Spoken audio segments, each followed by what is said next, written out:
मकसद यही है कि वो ये समझते हैं कि मजलिस इत्तेहादुल मुस्लिमीन का खिला शहर हैदराबाद ही है। अगर मजलिस को शहर हैदराबाद के अंदर कमजोर करेंगे तो वो बेवकूफों की ये सोच है कि शायद मजलिस इत्तेहादुल मुस्लिमीन सारे मुल्क के अंदर कमजोर हो जाएगी।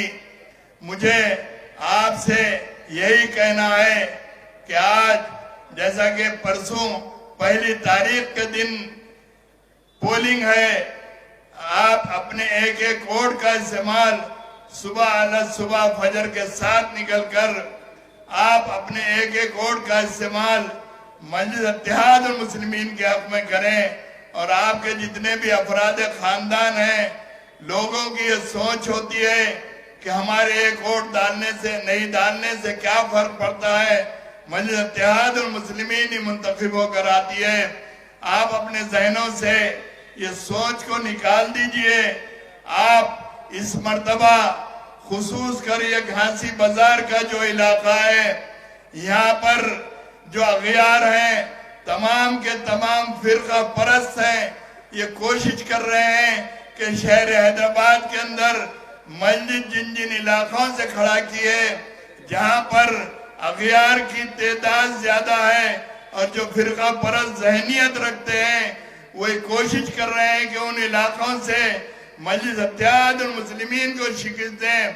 तो मेरी आपसे यही अदबन गुजारिश है कि आप उन हलकों के अंदर अपने एक एक वोट का इस्तेमाल मजलिस इत्तेहादुल मुस्लिमीन के हक में करें और दूसरे हलकों से रहने वाले हजरात भी अल्लाह की बारगाह में सिजदा रेज़ होकर ये दुआ करें कि सारे के सारे मजलिस इत्तेहादुल मुस्लिमीन के उम्मीदवार मुंतखब हों। शुक्रिया।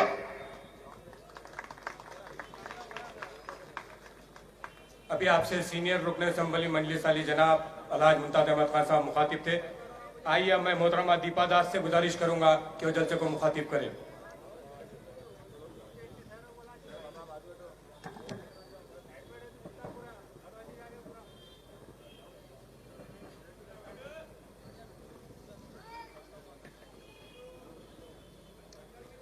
Respected all delegated on the stage and namaste to all public.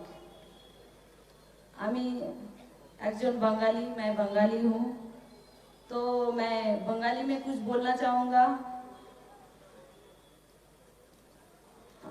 আমরা এখানে কাজের জুয়েলারি কাজের জন্য আমাদের প্রচুর বাঙালি ভাই এবং তাদের ফ্যামিলি হায়দ্রাবাদে অনেক দিন ধরে বসবাস করছি, কিন্তু আমরা কোনো রকম এখানে সুযোগ সুবিধা পাই না, কোনো রকম ভাবে গভর্নমেন্ট থেকে আমরা সাহায্য পাই না। আমাদেরকে সবাই আশা দিয়েছে হাত বাড়াবার, কিন্তু কেউ কোনোদিন হাত বাড়িয়ে আমাদেরকে সাহায্য করেনি। আমরা অনেক বাঙালি বোনেরা তাই আজকে এমআইএম পার্টিকে সাপোর্ট করছি। আমাদেরকে আশা দিয়েছে আমাদের হাতে হাত মেলাবে, আমাদের সাথে থাকবে এবং আমাদের যে কাস্ট সার্টিফিকেটের জন্য আমাদের এখানে কোনো কিছুরই সুযোগ সুবিধা পাওয়া যায় না। তো আমি এমপি সাহেবের কাছে অনুরোধ করছি আমাদের কাস্ট সার্টিফিকেটের জন্য একটু বাঙালি ভাই বোনেদের জন্য ভাবার জন্য। এবং এখানে অনেক শিক্ষিত ছেলে আছে আমাদের বাঙালি, অনেক মেয়ে আছে যারা বেকার ঘরে বসে আছে, তাদের কোনো কিছু মানে গভর্নমেন্ট থেকে সুযোগ সুবিধা আমরা কোনোভাবেই পাই না। তো সেই সব জন্য একটু ভাবার জন্য অনুরোধ করছি। আর বিশেষ করে আমাদের যারা বাঙালি ভাই বোনেরা আছে তাদের সবাইয়ের কাছে আমার অনুরোধ রইল, এমআইএম পার্টিকে 1 ডিসেম্বর ভোট দিয়ে জিতিয়ে আমাদের এমআইএম পার্টির হাত মজবুত করুন। সবাইয়ের কাছে আমার অনুরোধ রইল। ধন্যবাদ। अभी आपसे मोहतरमा दीपा दास मुखातिब थे। आइए मैं मोहतरम सीमांतु सरदार से गुजारिश करूंगा कि वो जलसे को मुखातिब करें।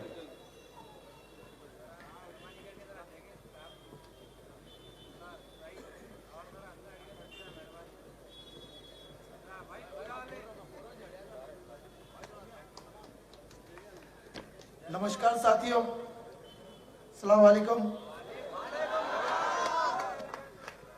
दोस्तों, मैं भी इस हैदराबाद के शहर में अपने बचपन से लेके जवानी के दौर तक बंगाल के सभी साथियों के साथ, सभी लोगों के साथ बड़ा पला हूं।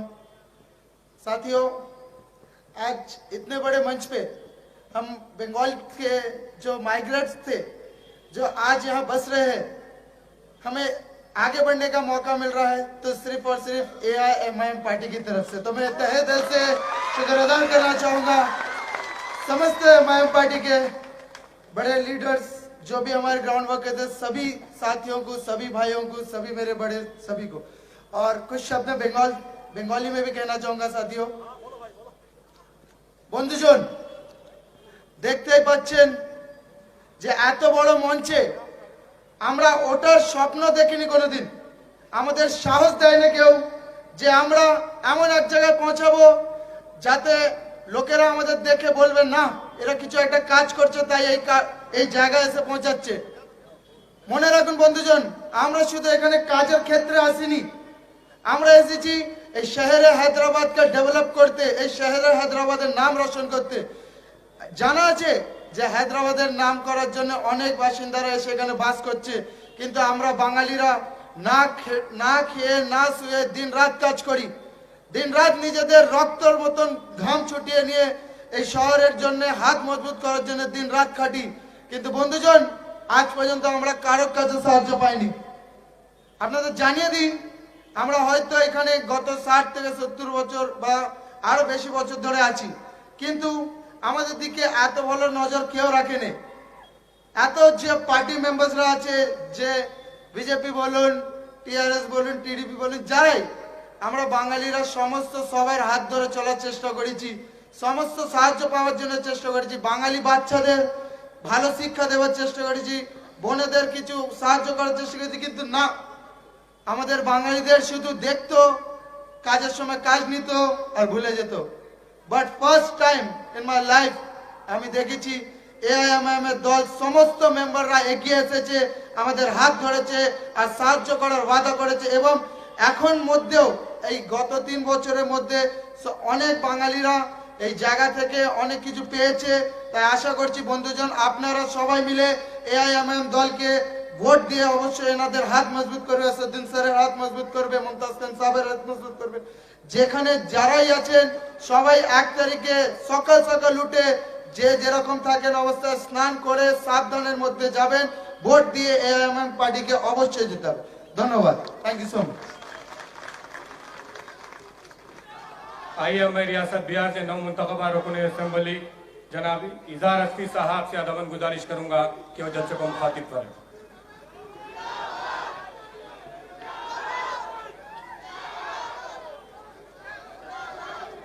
आज के इस जलसा के सब हमारे मेहमान खुसूसी, डाइस पर बैठे हुए तमाम और सामने में बैठ हमारे सामीन हजरात, दोस्तों, मैं एक पैगाम देने के लिए आप लोगों के पास खड़ा हूं चंद मिनट के लिए। हम लोग बिहार से आए हैं और बिहार में इस मर्तबा बैरिस्टर असदुद्दीन साहब के नाम पर हम तमाम बिहारी लोग एक उम्मीद जताए हैं।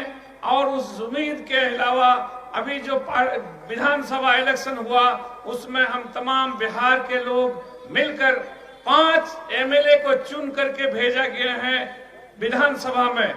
लेकिन मैं एक बात आप तमाम लोगों से बता देना चाहता हूं कि हम लोग जो 5 आदमी बिहार में जीते हैं, खास तौर पर सीमांचल पर, तो आप लोग सुन लीजिए कि हम लोग भाजपा गठबंधन को हरा करके आए हैं और कोई भी आदमी 30, 40, 50 हजार से नीचे नहीं जीता है। मेरे दोस्त, मैं आप तमाम लोगों से बताना चाहता हूं कि आप लोगों के बीच आने वाले 1 तारीख को इलेक्शन होने जा रहा है। उसके तहत यहां पर इस इलेक्शन में पूरी दिल्ली उजड़ के आ गई है। दिल्ली से आने का मतलब कुछ तो है कि यहाँ पर बैरिस्टर असदुद्दीन साहब का एक अपना पकड़ है। इसको नीचे दिखाने के लिए गृह मंत्री से लेकर के मुख्यमंत्री यूपी के यहाँ पर आके पहुंच गए हैं। मेरे दोस्तों, अब उन लोगों के दिल की धड़कन बढ़ गई है। उस दिल की धड़कन को बढ़ने के लिए हमें उसको सलाह देते हैं कि वह कोई आला से आला हॉस्पिटल में जाकर के अपना दिमाग का ऑपरेशन करे। मेरे दोस्तों, आपके बीच बहुत सारे मेहमान हैं और तमाम लोगों से मैं मुअद्दबाना गुजारिश करना चाहता हूं कि आने वाले 1 तारीख को आप तमाम लोग सिर्फ और सिर्फ पतंग छाप पर वोट देकर बैरिस्टर असदुद्दीन साहब के हाथ को मजबूत करें। मैं उम्मीद करता हूं कि इंशाअल्लाह रहमान आज यहां से बिहार की सरजमीन पर इन्होंने जाकर वहां पर 5 असेंबली रुकन को जितवा के आए हैं हम, और बंगाल में भी इंशाअल्लाह रहमान हमारे वहां पर पहुंच होगा। हम उम्मीद करते हैं कि कोई दूर की बात नहीं है, हम उम्मीद करते हैं कि दिल्ली की सरजमीन पर भी जाकर हम लोगों ने झंडा लहराने का काम करेंगे इंशाअल्लाह रहमान। बैरिस्टर असदुद्दीन साहब के हाथ को मजबूत करेंगे। बहुत बहुत शुक्रिया, धन्यवाद। अभी आपसे बिहार से नौमुंतखबा रुकन असेंबली मजलिस इत्तेहादुल मुस्लिमीन जनाब इज़हार रफ़ी साहब मुखातिब थे। आइए मैं रियासत बिहार के मजलिस इत्तेहादुल मुस्लिमीन के नौमुंतखबा रुकन असेंबली जनाब अख्तरुल ईमान साहब से अदबन गुजारिश करूँगा तो मुखातिब करूँ। रियासत बिहार के मजलिस इत्तेहादुल मुस्लिमीन के सदर मोहतरम जनाब अख्तरुल ईमान साहब और मौजूदा रुकन असेंबली अली जनाब अख्तरुल ईमान साहब से अदबन गुजारिश करूँगा।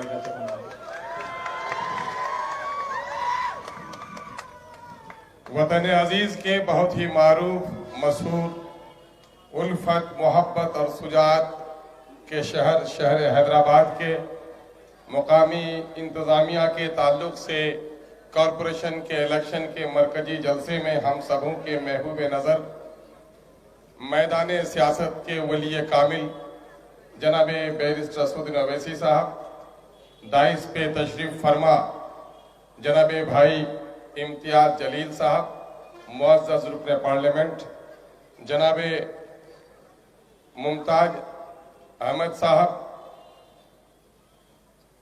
MLA जनाब जाफरी साहब, MLC जनाब जुल्फ़िकार साहब, एक्स मेयर शहर हैदराबाद, बिहार से तशरीफ फरमा हमारे हम जलीस रुकने असेंबली नौमुंतखब जनाब भाई इजहार असफी साहब, वो जनाब भाई अंजार नईमी साहब, रियासत बिहार के MIM के यूथ प्रेसिडेंट जनाब एडवोकेट आदिल हसन साहब, मजलिस के खादिम बिहार के तर्जुमान जनाब भाई मौलाना गुलाम रब्बानी नस्तर साहब, वो जनाब भाई डॉक्टर अबू सायम साहब, करीमनगर से यहाँ पूरी तमानाई के साथ अपनी जमात को लेकर मजलिस की खिदमत करने वाले रफ़ीक जनाब भाई अहमद हुसैन करीम नगरी साहब, और यहाँ पर मौजूद मेरे सभी मुअज़्ज़ज़ बुजुर्गों, नौजवानों, अजीज़ों, मुस्लिम और गैर मुस्लिम साथियों और मीडिया के सच्चे तर्जुमानों, मैं इस वक्त नेपाल और बंगाल के सरहदों से चलकर यहाँ आया हूँ।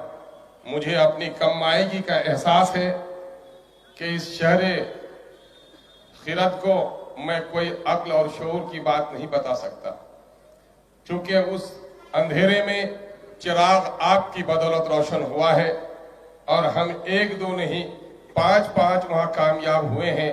सबसे पहले मैं इजहार तशक्कुर करना चाहता हूँ मजलिस इत्तेहादुल मुस्लिमीन के तमाम तर जिम्मेदारान का और शहर के बासिंदों का, जिसने मजलिस इत्तेहादुल मुस्लिमीन की आबियारी की है।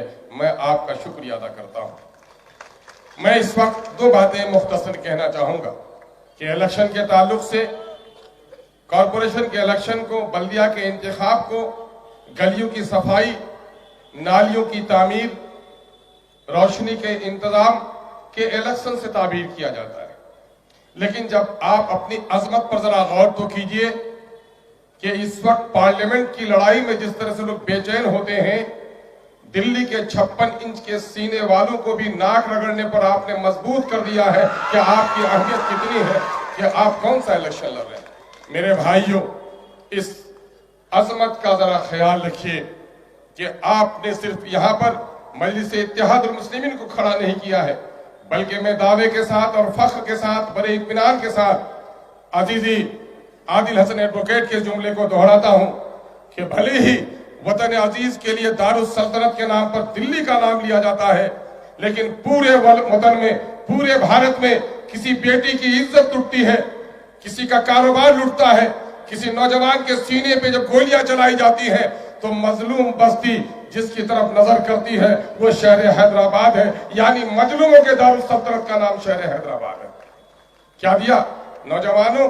मैंने तो ये सुना है कि शहर हैदराबाद की हमारी ज़ईफ दादियां जब पोते और पोतियों को लोरियां सुनाती हैं, सर पर हाथ रखती है, इस तरह की आवाज आती है, तालियां ऐसी कर दो, ताल कर दो, भाजपा और कांग्रेस के रुखसारों को लाल कर दो, तालियां इस तरह पीटो, तालियां इस तरह पीटो। मैं इस पर दो बात कहने आया हूं सिर्फ कि आपने जो मुदब्बिराना सियासत की है यहाँ पर, यह सियासत एक ऐसी रोशनी है कि पूरे मुल्क में इसकी रोशनी फैल रही है। डाकुओं ने, लुटेरों ने यह समझा कि चलो एक बस्ती में रोशनी आ गई, बहुत सारी बस्तियों में अंधेरा है, हम अपना डाकाजनी वहां कर लेंगे, नकब वहां लगा लेंगे। हैदराबाद महफूज था आपका, लेकिन हैदराबाद की रोशनी महाराष्ट्र भी पहुंच गई है। वहां के चोरों को भी परेशानी हो गई है कि शहर में रोशनी आ गई है, डाका किधर डाले। रोशनी यूपी में भी पहुंच गई है। और हद तो यह है कि पूरे मुल्क के अंदर में सबसे ज्यादा अंधेरे का डेरा और तारीकी का बसेरा जिस सीमांचल में था, एक एक नहीं 5-5 रोशन चिराग आपने जला दिए। और बंगाल के अंधेरों में भी आपका इंतजार है। इसलिए लुटेरों की जमात में बेचैनी पैदा हो गई है कि रोशनी से अदावत है तो चिराग जलाने वालों के बाजू को मरोड़ना होगा। और यही वजह है कि नफरत के सौदागरों ने गुजरात से आकर आपके यहां नापाक कदम जमाने की कोशिश की है। मेरे भाइयों, दानिश्वरों और अजीजों, अगर इस मुल्क में आप इज्जत के साथ, शऊर के साथ जीना चाहते हैं तो मुझे बड़ी खुशी हुई, बंगाल की बेटी और बंगाल की शेर की तरह हमारा एक बंगाली अजीज यहाँ बात कर रहा था। ये गंगा जमनी तहजीब की अलामत इससे बढ़कर और क्या पेश की जा सकती है? रोहित बीमूला की आवाज अगर कोई उठाता है तो असदुद्दीन अवैसी उठाता है।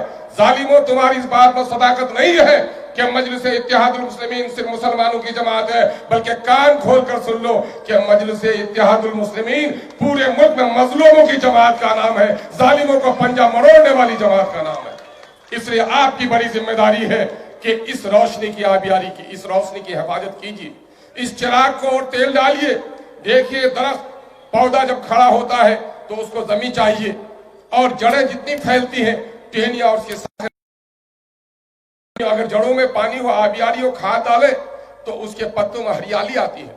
इस वक्त अदल का, सुजात का, मोहब्बत का ये सजरे सायादार, ये दरख्त जो घनेरी टहनियों के साथ खड़ा है, मजलिस इत्तेहादुल मुस्लिमीन का सिर्फ साया फगन आपकी बस्ती नहीं है, बल्कि पूरा मुल्क जो मजलूम है वो इसके साये को तलाश कर रहा है। मेरे भाइयों, दरख्त खड़ा है जिस जमीन पे, उस जमीन की बड़ी इस अमानत को संभालने की जरूरत है। आप जमीन है। मुझे मालूम है कि जनाब बैरिस्टर असदुद्दीन अवैसी साहब, जनाब अकबरुद्दीन अवैसी साहब, इनके आबा ने जो सियासत शुरू की थी वही बल्दिया के इलेक्शन से शुरू किया था और बल्दिया हमारी बुनियाद है। इसलिए आप इनके जड़ों को मजबूत कीजिए ताकि इस वक्त फिरका परस्ती का, जुल्म का, ज्यादती का, नफरत की जो हवा फैल रही है, जो आंधी आ रही है, उसका मुकाबला उसी वक्त हो सकता है जब हमारी जड़ें मजबूत हो, तने में तवानाई हो और मिट्टी हमारी महफूज हो। मुझे आपकी पेशानियों की रमक ये कह रही है। मैं कल था जनाब भाई माजिद साहब के हल्के में, जनाब भाई मुजफ्फर हसन साहब के हल्के में, जनाब सरफराज इंजीनियर साहब के हल्के में। नौजवानों में जो जोश देखा, बच्चों ने जो नारे लगाए, पर्दे से माओ ने जो दुआएं दी हैं, और यहाँ आपकी पेशानी की लकीरें कह रही हैं कि हमारी जीत होगी, यकीनी होगी। लेकिन मैं तो ये चाहता हूं कि जीत यकीनी नहीं हो, बल्कि इस वक्त हमारी जीत ऐसी तारीखी हो कि ये इलेक्शन की खबर पूरे मुल्क में फैले और तमाम तर कमजोर तबकात की तवाना आवाज बनने का हमें मौका मिले। हम उम्मीद करते हैं इस शहर दयानत में अमानत का ख्याल रखा जाता है। वोट अमानत है, वोट शहादत है। याद रखो नौजवानों, हम अपने बुजुर्गों तो नहीं कह सकते, लेकिन तुम्हें कह रहे हैं कि बच्चा यतीम होता है बाप के मरने के बाद और कौमें यतीम होती हैं अपने लीडरों को खो देने के बाद। इस शहर ने पूरे वतन के मजलूमों को अपनी क़यादत दी है। इस क़यादत को संभालना तुम्हारी जिम्मेदारी है और पूरे मुल्क की जरूरत है। हमें उम्मीद है, मेरी उम्मीदों से भी ज्यादा आप कामयाब करेंगे। हैदराबाद जिंदाबाद, मजलिस इत्तेहादुल मुस्लिमीन पाइंदाबाद।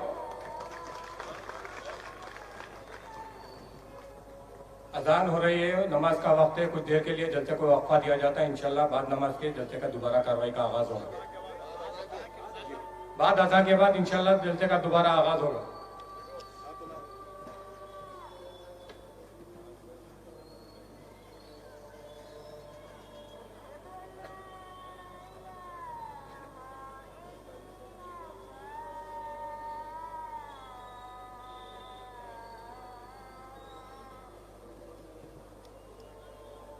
मुहिबान मजलिस, आपसे गुजारिश है कि 5 बजे जलसा खत्म हो जाएगा। इंशाल्लाह अज़ाएं हो रही है, आपको 15 मिनट का वक्त मिल रहा है, नमाजें पढ़ लीजिए आप लोग।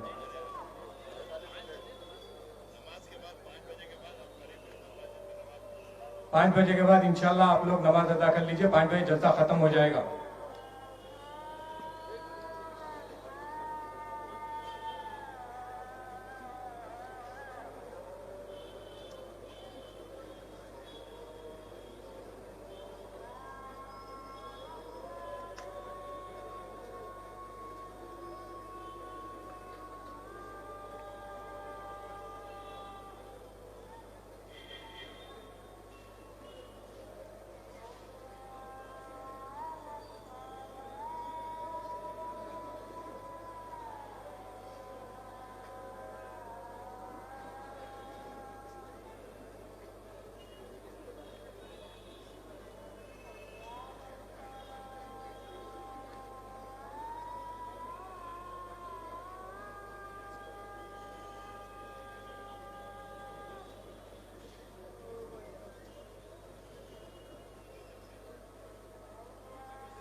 आइए आजाद जलसे की दोबारा कार्रवाई का आगाज कर रहा हूँ। रियासत महाराष्ट्र के नौ मुंतखबा रुकन पार्लियामेंट अली जनाब इम्तियाज जलील साहब से अदबन गुजारिश करूंगा कि वो जलसे को मुखातिब फरमाएं।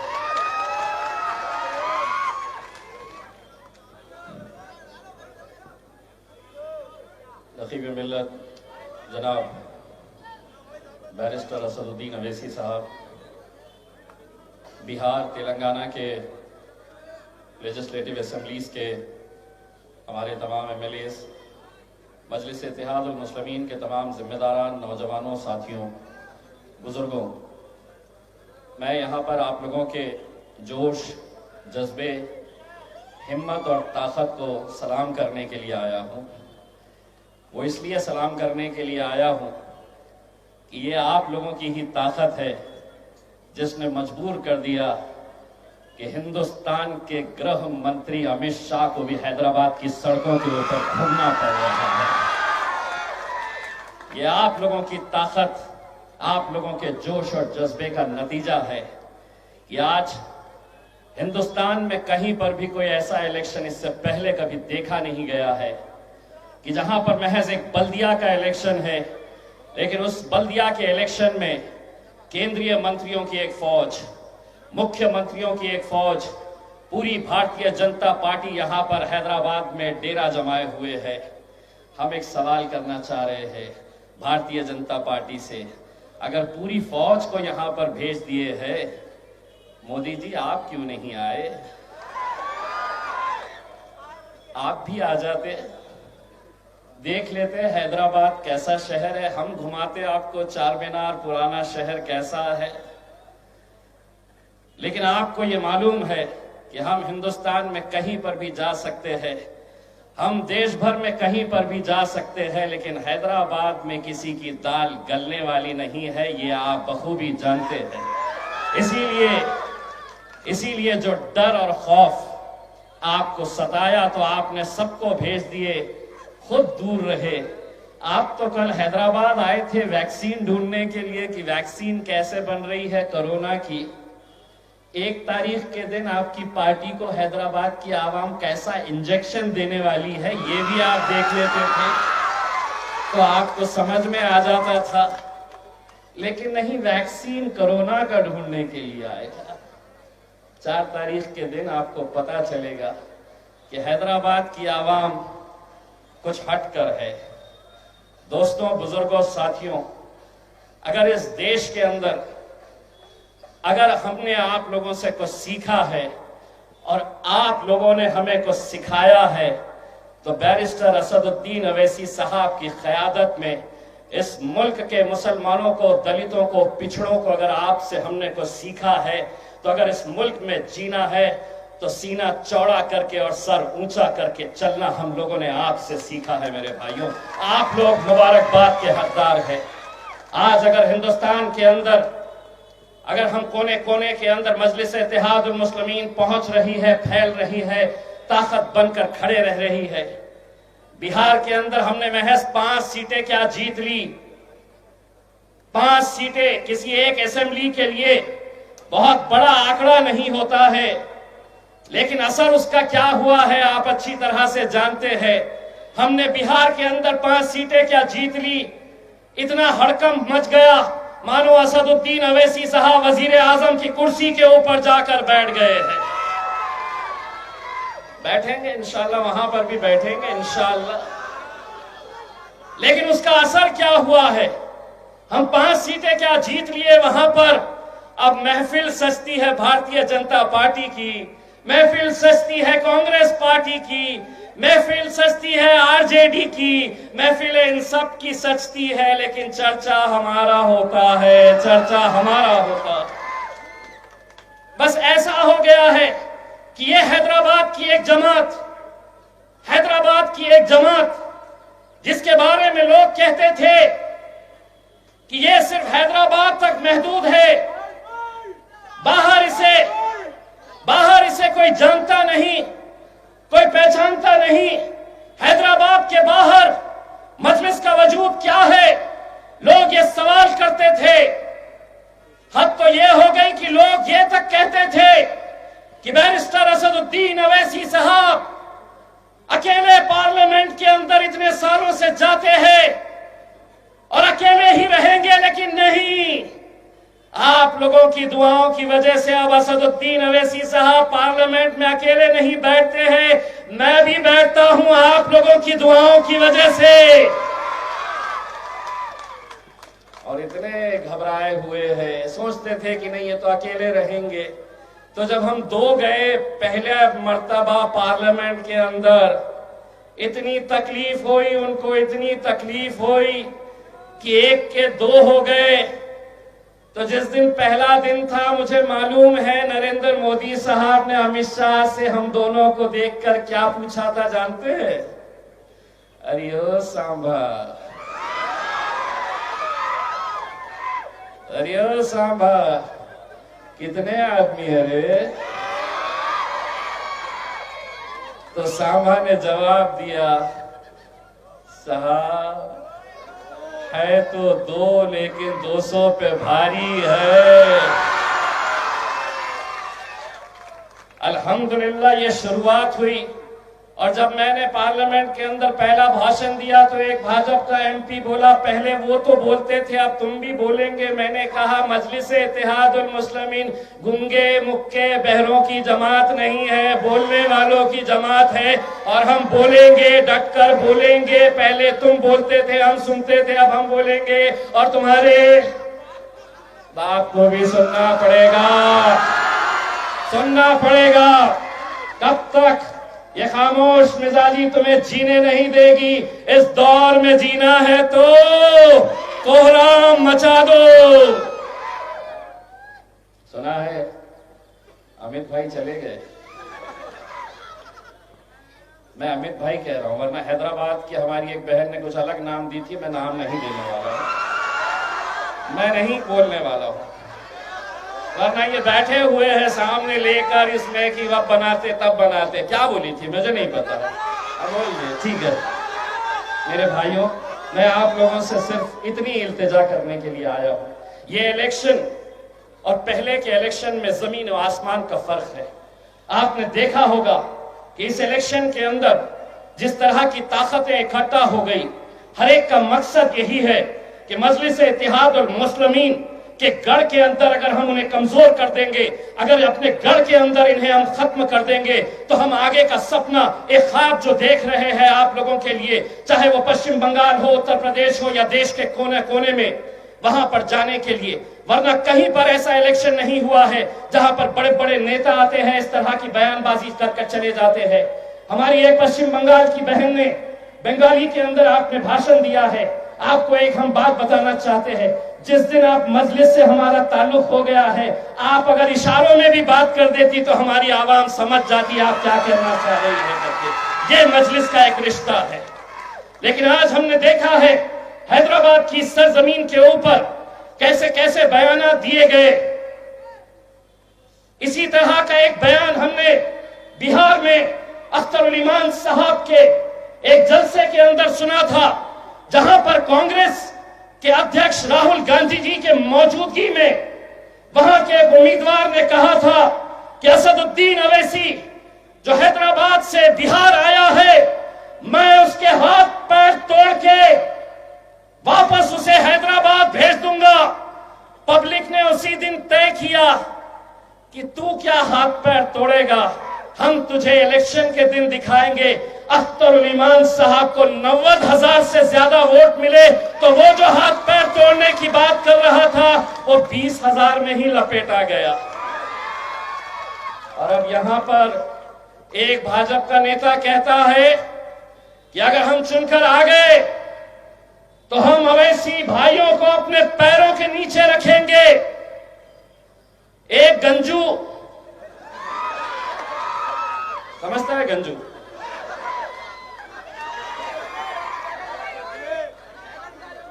टकला, कहता है कि अगर हम आ गए तो पुराने शहर के अंदर हम सर्जिकल स्ट्राइक करेंगे।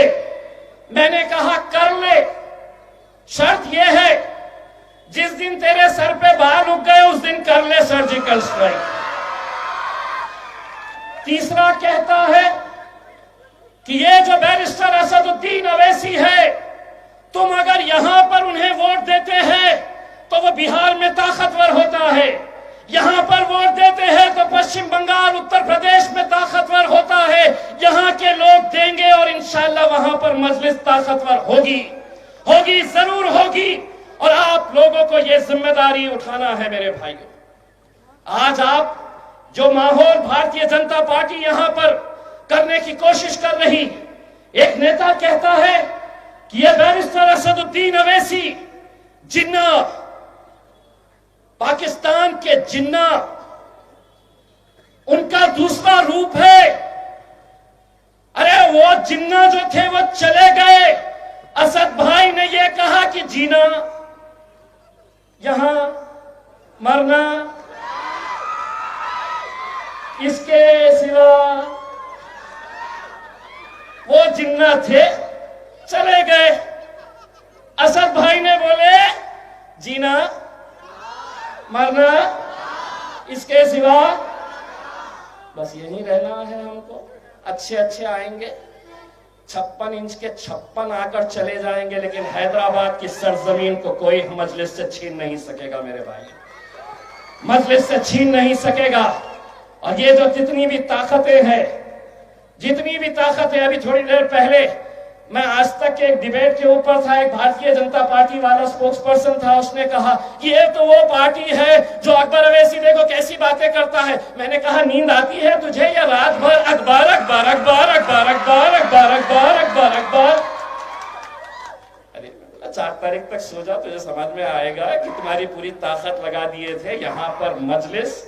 और यहाँ पर अगर लोग अपनी मोहब्बतों को इतने सालों से जो नवाजते आए हैं, दोस्तों, ये आप लोगों की मोहब्बत है, आप लोगों की मेहनत है, आप लोगों की मशक्क़त है कि जिसकी वजह से आज मजलिस इत्तेहादुल मुस्लिमीन पूरे हिंदुस्तान के अंदर जो फैल रही है।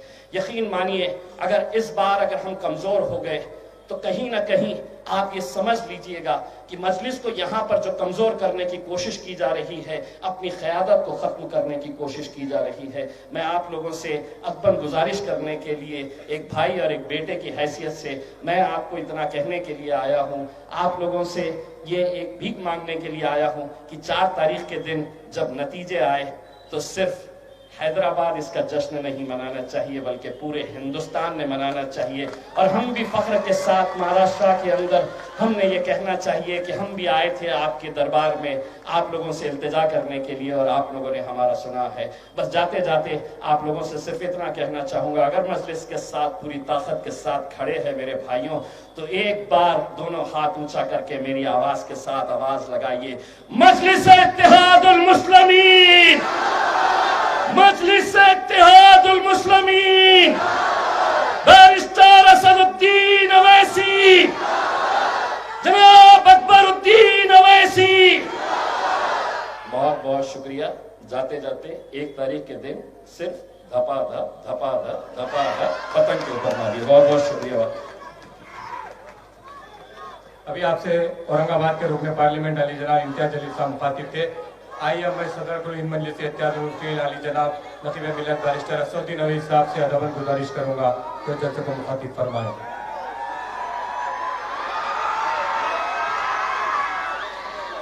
मजलिस के सदर मोहतरम मुखातिब करे झांसी बाजार के मजलिस इत्तेहादुल मुस्लिमीन कैंडिडेट मोहम्मद गौस साहब से गुजारिश करूंगा कि जल्द को मुखातिब करें।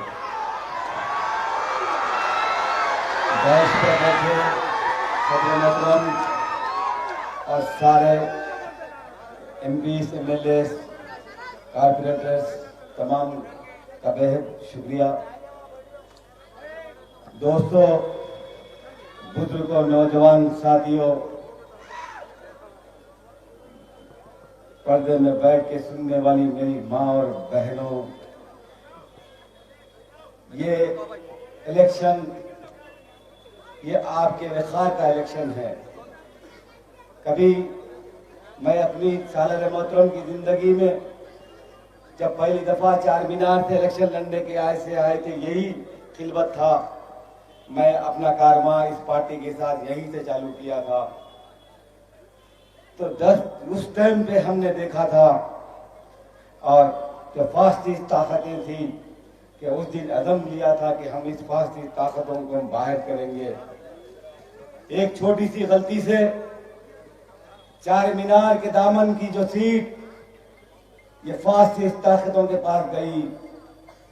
आज वही सीट को बचाने के लिए और हैदराबाद की गंगा जमुना तहजीब को बिगाड़ने के लिए जो मुनसूबेबंदी कर रहे हैं, जो बिहार, झारखंड, बंगाल, जो तमाम जगह के ऊपर सदर मोहतरम और मजलिस इत्तेहादुल मुस्लिमीन को दावत दी जा रही है, उस दावत की लाज रखना ये हैदराबाद के वोटर का फर्ज है कि सारी निगाहें सारी दुनिया की आपकी तरफ है।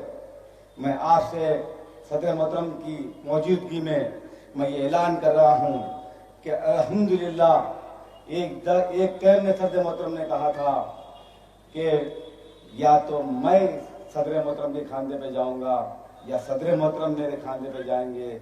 इंशाअल्लाह मैं अपनी औलाद भी कि हम मतलब नवे कभी ऐसी गलती दोबारा दोहराएंगे नहीं। मैंने बहुत बड़ा एहसास हुआ मुझे कि हमारी कौम को आज हमारी कौम को इस रहनुमाई की ज़रूरत है, इस घराने की ज़रूरत है। मैं ज़्यादा कुछ नहीं कर रहा हूँ, आप अहमियत समझिए कौन कौन इस इलेक्शन में आ रहा है और क्या कर रहा है, क्या मैसेज दे रहा है। आगे का रास्ता बड़ा कठिन है। आपका एक एक वोट हर हल्के में मजलिस इत्तेहादुल मुस्लिमीन की हक में होना चाहिए। शुक्रिया, खुदा हाफिज़।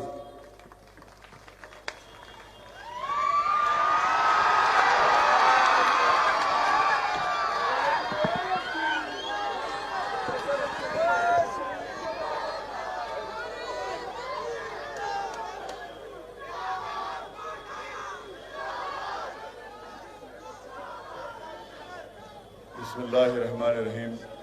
अस्सलाम वालेकुम वरहमतुल्लाहि वबरकातुहू। मजलिस इत्तेहादुल मुस्लिमीन के रुकन असम्बली जनाब मुमताज़ अहमद खान साहब,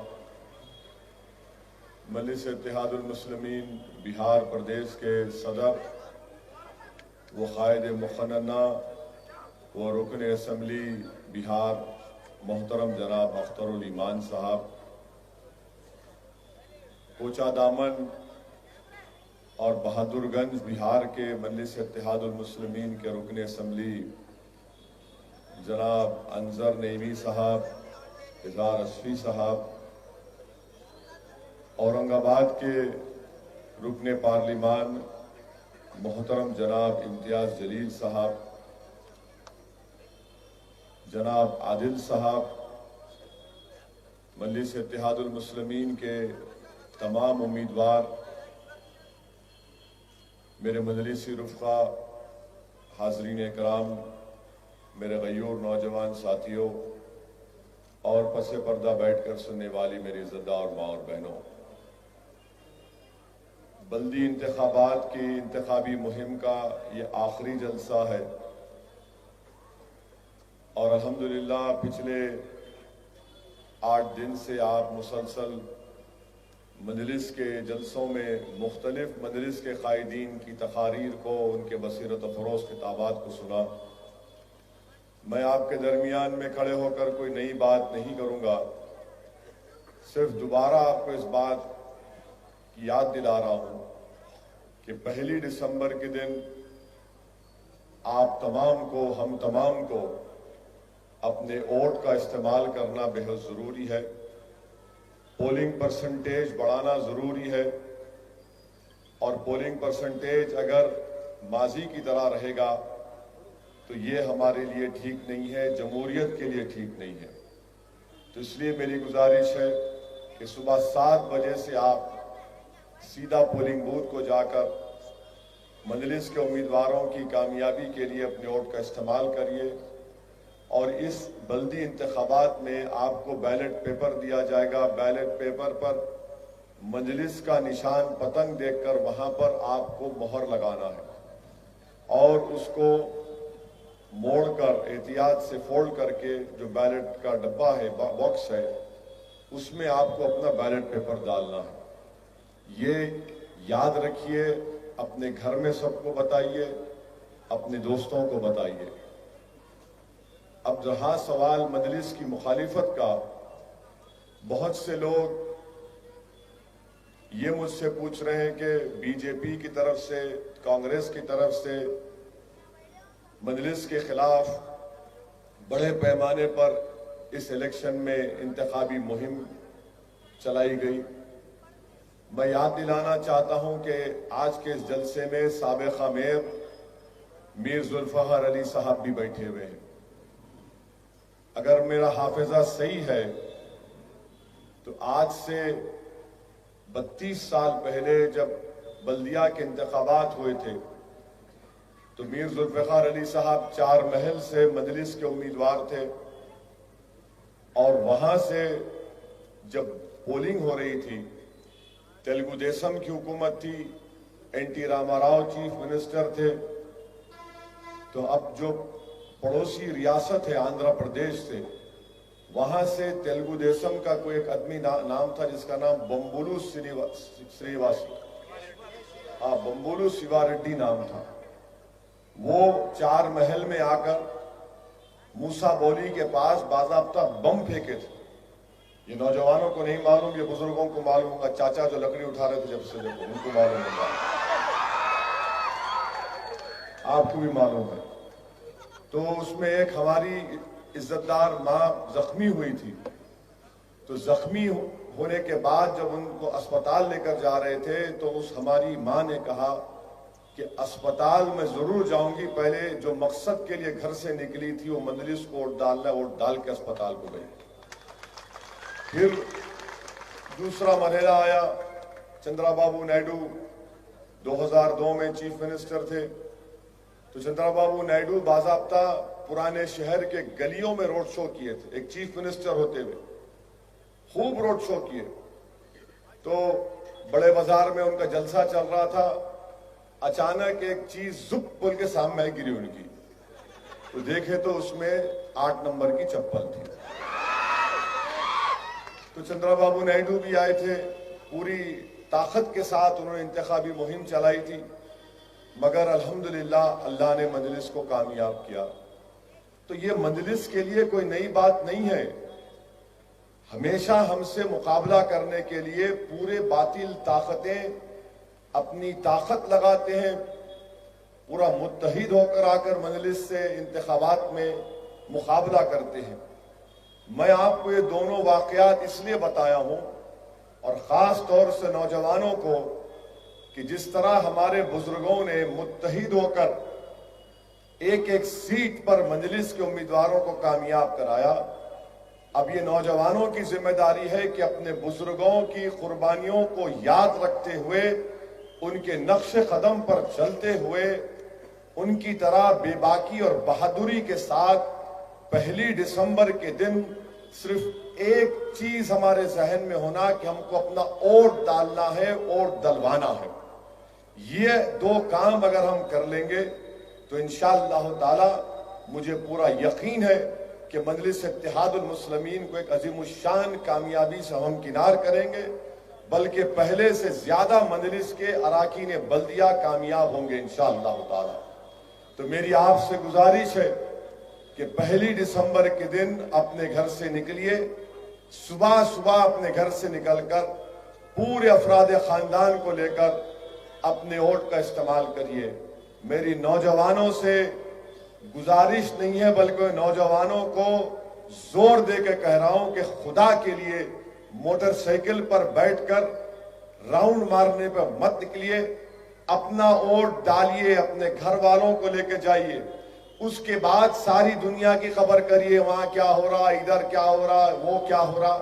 पहले अपना वोट डालिए और पुरअमन तरीके से हमको अपने वोट का इस्तेमाल करना है।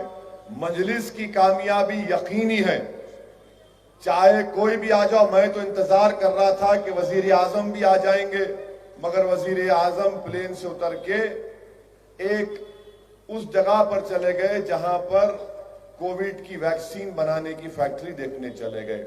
हम समझ रहे थे कि वो भी आकर कुछ अपनी जबान से कह देंगे तो हैदराबाद बल्कि पुराने शहर की आवाम में और जोश आ जाएगा। बहरहाल मेरे अजीज दोस्तों और बुजुर्गों, यूपी के चीफ मिनिस्टर आकर भी बड़ी बड़ी बातें करके गए।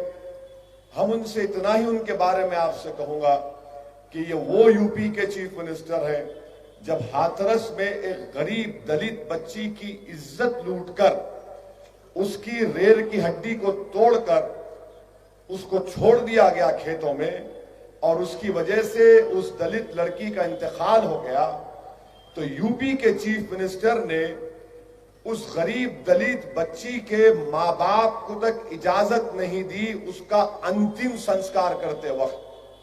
यानी वो बच्ची के जिस्म को जब जलाया जा रहा था तो उसके माँ बाप सामने नहीं खड़े थे, बल्कि पुलिस वाले घेरा डालकर खड़े थे।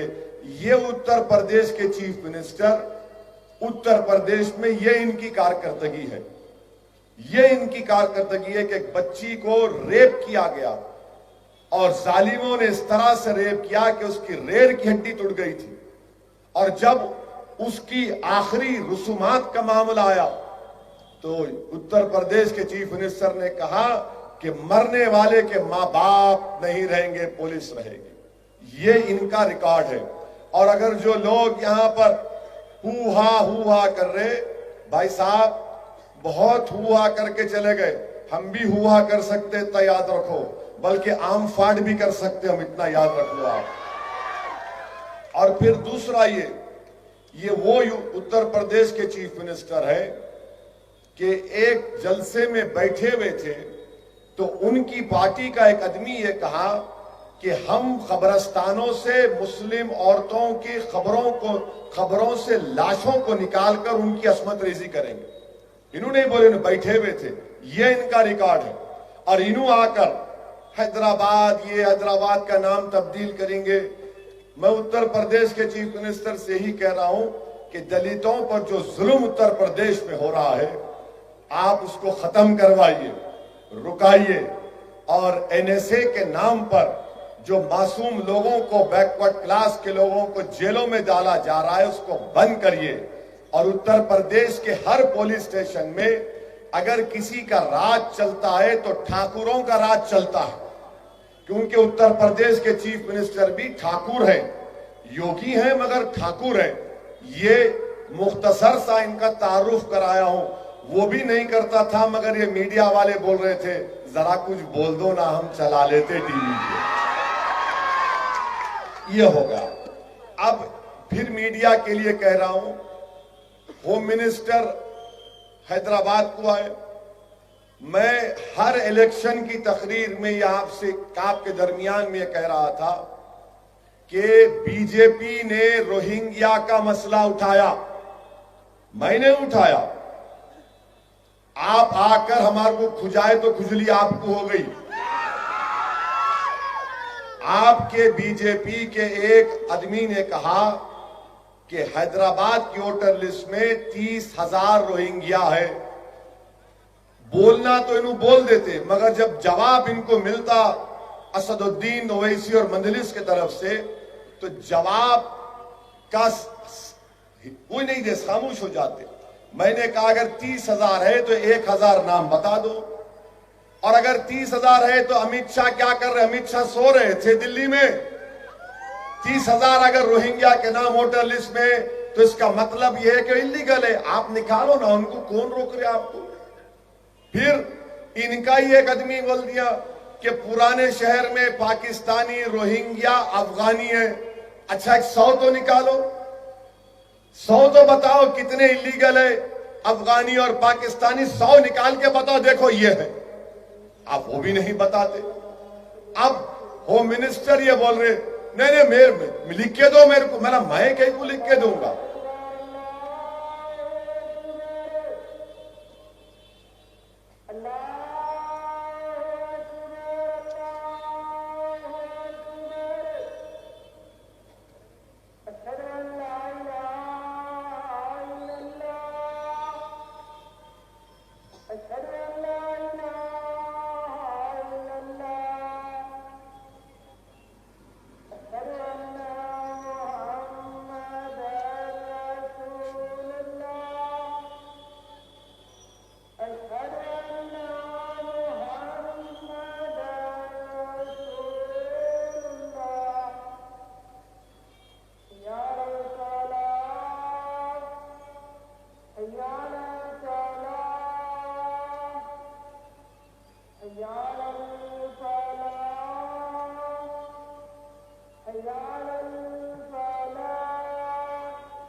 तो ये गुफ्तगू की आगाज बीजेपी से हुआ। अब आप बताते नहीं, अगर यहां पे रोहिंग्या है, पाकिस्तानी है, तो होम मिनिस्टर आप है ना, मैं तो नहीं हूं। इसका कोई जवाब नहीं। और फिर आके बोलना कि हम हैदराबाद में अपना मेयर बनाएंगे। अमित शाह साहब, हैदराबाद की कहावत है, बिल्ली के ख्वाब में छिछड़े ही छिछड़े रहते। आप आए हैदराबाद को, आपने देखा होगा चार मीनार कितना खूबसूरत है। इस चार मीनार की फनकारी को आपने देखा होगा कि कितनी खूबसूरत इमारत है ये। और आप आकर ये बोलते हैं कि मैं पार्लियामेंट में मेरे को लिख के दो। आपके ही पार्टी के कोई बच्चे से पूछ लो, उन्हें ही बिल बिला रहा था, ये उन्हें ही बिल बिला रहा था। रोहिंग्या, पाकिस्तान, उससे पूछ लो आप, बताओ कितने नाम है, क्या है। आपकी पार्टी ने कहा कि पुराने शहर पर सर्जिकल स्ट्राइक करेंगे। ये पहली हुकूमत है जो भारत के एक शहर के रहने वालों को पाकिस्तानी, अफगानी कह रही है। क्या ये बीजेपी का कल्चर है कि जो इस इलाके में रहने वाले मुसलमान भी है, हिंदू भी है, दलित भी है, ईसाई है, सिख है, मारवाड़ी है, राजस्थानी है, बंगाली है, आप उनकी तौहीन कर रहे हैं।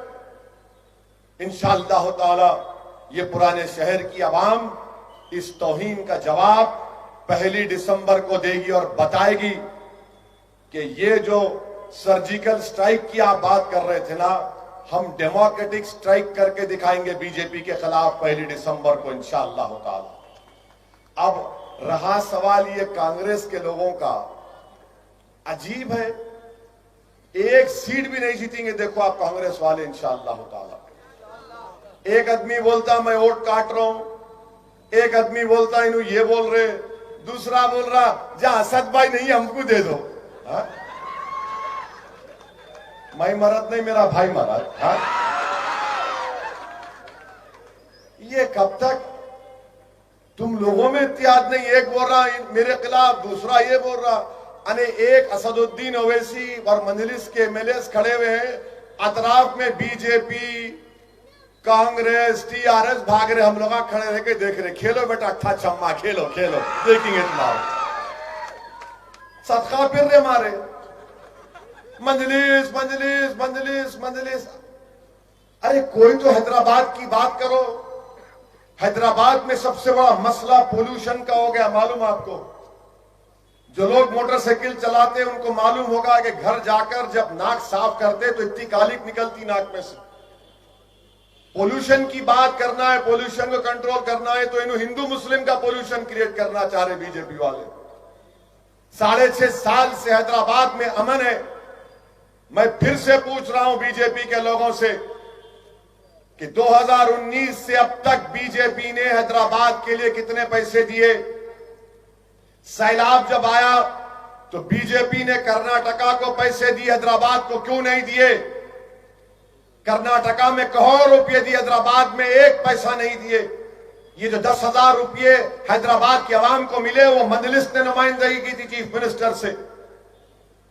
अगर मिलते पैसे मरकज से, नरेंद्र मोदी की हुकूमत से, तो कम से कम एक गरीब को 80,000 से 1 लाख रुपया मिलता था। मगर हैदराबाद से नफरत बीजेपी को है। जब ये मसलों को हम उठाते हैं तो बीजेपी आ जाती जिन्ना के ऊपर, बीजेपी आ जाती टेररिज्म के ऊपर, बीजेपी आ जाती फुला कल्चर के ऊपर। आखिर बीजेपी ने हैदराबाद के लिए क्या किया मरकज में रहकर? इसका कोई जवाब नहीं है। तो बहरहाल अजीज दोस्तों और बुजुर्गों, मुझे आपसे ही दरख्वास्त करना है कि डरने और घबराने की जरूरत नहीं है। 1 तारीख के दिन अपने एक वोट को इस्तेमाल करिए और जिस तरह से बिहार की आवाम ने मजलिस के एमएलए को वहां पर कामयाब किया, इंशाअल्लाह ताला यहां पर भी हम अपने मजलिस के उम्मीदवारों को कामयाब करेंगे। पोलिंग करिए, वोट डालिए, जितना हो सके वोट डालते रहिए, पोलिंग बूथ को जाइए। एक दिन मैं आपसे अपील कर रहा हूं कि आप अपने उस 24 घंटे में से सिर्फ आधा घंटा निकालकर पोलिंग बूथ को जाइए और पोलिंग बूथ को जाकर इन फिरका परस और फाशिस्ट ताकतों को जवाब दीजिए जो हैदराबाद के अमन को खत्म करना चाहते हैं। यहां पर वजीर दाखिला अमित शाह तो आए थे, मगर हाँ वो जवाब देने से कासिर रहे कि जब दिल्ली में फसाद हुआ था, एक वीडियो निकला था, 3 मुसलमान बच्चे रोड पर पड़े हुए थे, जिसमें से एक का नाम फैजान था। पुलिस वाले मार मार कर उनसे कह रहे थे जनगण मन पढ़ो, तो फैजान जो है तकलीफ में जनगण मन पढ़ रहा था। बाद में फैजान की मौत हो गई और फैजान के ये जो चेहरे पे जो आपके मुंह जो हड्डी थी वो टूटी हुई थी, उसके सर के अंदर की हड्डी टूटी हुई थी, पेट के फसलियां टूटे हुए थे। अब तक अमित शाह के मातहत जो दिल्ली की पुलिस है, एक पुलिस वाले को सस्पेंड नहीं किए, ना गिरफ्तार किए। ये बीजेपी का कारनामा है। दिल्ली में फसाद हुआ, 20 से ज्यादा मजहबी इबादत गाहों को डैमेज किया गया या जला दिया गया। लोग मरे 50 के ऊपर, जिसमें हमारे हिंदू भाई भी मरे, अफसोस के साथ मुसलमान भी थे। क्या दिल्ली की हुकूमत ने इतना बड़ा जेनोसाइड दिल्ली में हुआ? क्या प्राइम मिनिस्टर 15 पॉइंट प्रोग्राम में यह पॉइंट नहीं है? क्या होम मिनिस्ट्री के गाइडलाइंस में नहीं है कि जहां फसाद होता वहां पर सरकार जिसका घर जलता है, चाहे किसी मजहब का हो, जो मरता है, जो जख्मी होता है, उसको इमदाद देगी, कंपनसेशन देगी, एक्सग्रेशिया देगी? क्यों नहीं दिए बीजेपी की हुकूमत? आज आकर आप हैदराबाद में हमको बता रहे हैं, हमको बोल रहे हैं दिल्ली भारत का दारुल हुकूमत, कैपिटल, वहां पर आपकी नाक के नीचे बदतरीन जेनोसाइड हुआ और आप आकर हैदराबाद में ये इनका कारनामा है। और बिहार में बीजेपी जीती नहीं, ये बड़ा मेहनत कर लिए, वहां भी बिहार में किए थे। बिहार में 2019 के पार्लियामेंट के चुनाव के बाद बीजेपी 222 असेंबली सीट जीती थी, 1.5 साल में 75 सीट पर आ गए। 1.5 साल में मित्रों 75 सीट पर आ गए असेंबली के आप। और आप समझ रहे नहीं मोदी बड़े पॉपुलर हैं, कोई पॉपुलर नहीं है। ये मीडिया आपको चढ़ा चढ़ा के, उनकी भी मजबूरी है बेचारों की, लाइव दिखाता आपको, वो दिखा दो, मीडिया दिखाए तो पब्लिक समझ गई मीडिया क्या है। अब पब्लिक के दिलों में मजलिस की मोहब्बत पैदा हो चुकी है। मैं सलाम करता हूं खास तौर से हमारी मां और बहनों को कि मेरे पास अल्फाज नहीं है, चाहे हमारी मां और बहनें सीमांचल की हो, कि सीमांचल की हमारी मां और बहनों ने मजलिस कोर्ट इसलिए दिया कि वो पुकार कर कह रही थी कि हैदराबाद से जो असदुद्दीन ओवैसी आया उसको सत्ता का शौक नहीं है, उसको इख्तिदार का शौक नहीं है, वो लड़ने वाला है, उसको वोट दे रहे हैं। और यहीं पर मैं जितने पैदल दौरे किया पिछले 10 दिन में, एक एक मुकामात पर जाने की कोशिश किया, मैं सलाम करता हूं हमारी मां और बहनों को कि जो मोहब्बत और जज्बे का उन्होंने इजहार किया, मेरे पास अल्फाज नहीं है। मैं किसी एक आलिम दीन के घर पर मिलने गया था तो पर्दे के पीछे उनके घर से आवाज आई कि असद मियां जाओ, हम तुम्हारे लिए, तुम्हारी पाकी के लिए हर नमाज में दुआ करते हैं, हर नमाज में दुआ करते हैं, तहज्जुद में दुआ करते हैं, अल्लाह का जिक्र करके दुआ करते हैं, चाश की नमाज पढ़कर दुआ करते हैं। अब बताइए आप, जब इस तरह की दुआएं हो रही हैं, इंशाअल्लाह ताला अल्लाह की रहमत जरूर हमको कामयाब और कामरान करेगी। और हमारा मकसद हैदराबाद को तरक्की दिलाना है। हमारा मकसद हैदराबाद में जो इस तरह का सैलाब आया वो दोबारा ना आए, उसके लिए क्या इक़दाम करना है वो इक़दाम करना पड़ेगा। ट्रैफिक का मसला है, पीने के पानी की लाइन को और अच्छा करना है, रोड वाइडनिंग को और ज्यादा करना है, मेट्रो को लाना है। ये तमाम काम मजलिस के, मजलिस ये काम करना चाहती है और बीजेपी सिर्फ नफरत की बात करती है। आईटी का ऐसा करेंगे, फुला करेंगे। अरे दिल्ली दारुल हुकूमत है, होम मिनिस्टर साहब, वहां पर आपने फसाद को नहीं रोक पाए। और जब फसाद हुआ तो किसकी गिरफ्तारी हो रही? अमित शाह साहब, उनकी गिरफ्तारी नहीं हो रही जिन्होंने कहा था कि देश के गद्दारों को गोली मारो सालों को। उनकी गिरफ्तारी नहीं हो रही जो ओपनली नारे लगा रहे थे। आज आप हैदराबाद को आकर हम आपसे कहेंगे जब दिल्ली नहीं संभल रहा, आपसे हैदराबाद क्या संभालेंगे आप? मेरे अजीज दोस्तों और बुजुर्गों, आपसे ही गुजारिश है कि जो जो तौहीन आमेज अल्फाज पुराने शहर के बारे में, हैदराबाद के बारे में बीजेपी के लोगों ने इस्तेमाल किए, मुझको जिना कहा गया। आप बताइए कि मजलिस एक सियासी जमात है, हम लोग सियासत में हिस्सा लेकर जमहूरियत के दायरे में रहकर जमहूरी तरीके से हुकूक हासिल कर रहे हैं तो जिना कहते हैं। इसका जवाब आपको भी देना है। 1 दिसंबर के दिन आप अपने पोलिंग बूथ को रवाना होकर अपना एक एक वोट पतंग के निशान पर मोहर लगाइए, अपनी पार्टी को कामयाब करिए। और मैं अल्लाह से दुआ भी करता हूं कि अल्लाह सुब्हानहू व तआला मजलिस के तमाम उम्मीदवारों को अपने फजलो करम से कामयाब और कामरान कर दे। अल्लाह सुब्हानहू तआला हैदराबाद के अमन को मजबूत कर दे। अल्लाह सुब्हानहू तआला हैदराबाद की आवाम में मजलिस की मोहब्बत को पैदा कर दे। अल्लाह सुब्हानहू तआला मजलिस के तमाम अराकीन बल्दिया को कामयाब कर दे। अल्लाह सुब्हानहू तआला जालिमों को, फासिकों के जुल्म का खात्मा कर दे। अल्लाह सुब्हानहू तआला इस शहर की निस्बत हैदर कर्रार से है। अल्लाह सुब्हानहू तआला इस शहर की अजमत को बरकरार रखे। अल्लाह सुब्हानहू तआला इस शहर की खूबसूरती को बरकरार रखे। अल्लाह सुब्हानहू तआला तमाम के दिलों को मिलाकर इस शहर में अमन को मजबूत कर दे। हम अल्लाह से दुआ करते हैं, अल्लाह के रसूल सल्लल्लाहु अलैहि वसल्लम का वसीला देकर, कि अल्लाह हम तमाम को, जमात के पूरे उम्मीदवारों को अल्लाह कामयाब और कामरान कर दे। वाखिर दावान अल्हम्दुलिल्लाहि रब्बिल आलमीन। नमाज पढ़िए, टाइम है, वरना मेरे पे आएगा गुनाह आपका। नमाज पढ़ो, 2 मिनट वजू करके, अभी टाइम है, असर की नमाज पढ़ के टीटा करके निकलो आप। चलो, सलाम वालेकुम।